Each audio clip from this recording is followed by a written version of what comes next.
Hi అండి, welcome to my channel. ఈరోజు అయితే నేను 2 బ్యాంగిల్స్ అయితే డిజైన్ చేస్తున్నానండి. 4 కట్ బ్యాంగిల్స్ అయితే నేను ఇక్కడ పింక్ కలర్ థ్రెడ్ తీసుకొని చుట్టానండి. వీడియోలో మాత్రం ఇది ఆరెంజ్ లాగా కనిపిస్తుందండి. థ్రెడ్ అయితే పింక్ కలర్ చుట్టాను. కుందన్స్ కూడా పింక్ స్క్వేర్ షేప్ కుందన్స్ తీసుకొని ఈ విధంగా గమ్ పెట్టేసి అతికిస్తున్నానండి. ఈ బ్యాంగిల్స్ మనం మట్టి గాజులకు సైడ్కి కూడా వేసుకోవచ్చు, లేకపోతే సింగిల్గానైనా వేసుకోవచ్చండి.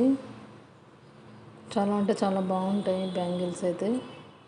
చాలా నీట్గా పెట్టుకోవాలి కుందన్స్.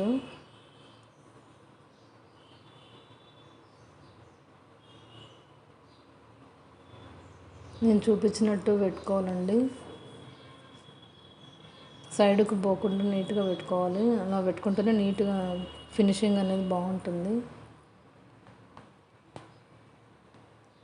ఎవరైనా ఈ వీడియో చూసిన వాళ్ళు సబ్స్క్రైబ్ చేసుకోకపోతే సబ్స్క్రైబ్ చేసుకోండి. మీకు ఏమైనా డౌట్ ఉంటే కామెంట్ చేయండి. ఎవరికైనా బ్యాంగిల్స్ కావాలంటే కామెంట్లో అడగండి.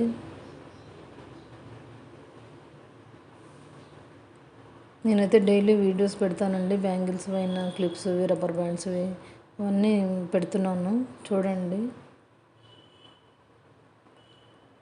చూసిన తర్వాత వీడియో నచ్చితే లైక్ చేయండి, షేర్ చేయండి. ఈ విధంగా నీట్గా పెట్టుకోవాలండి బ్యాంగిల్స్కి కుందన్స్ మొత్తము.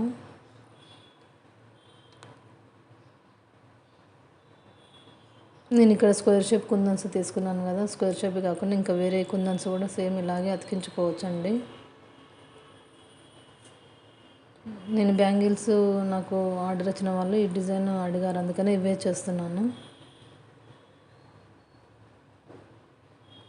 చాలా అంటే చాలా బాగున్నాయండి బ్యాంగిల్స్ అయితే.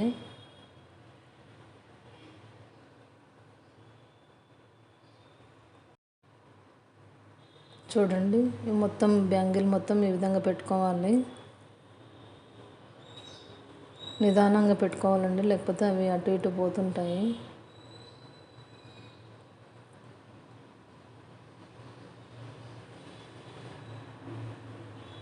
చూడండి, పెట్టిన తర్వాత మొత్తం బ్యాంగిల్స్ అయితే ఎలా ఉన్నాయో చూపిస్తున్నాను.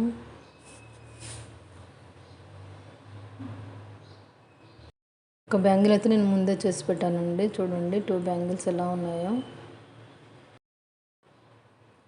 మీకు ఈ వీడియో నచ్చితే కనుక లైక్ చేయండి, షేర్ చేయండి, సబ్స్క్రైబ్ మాత్రం చేసుకోండి.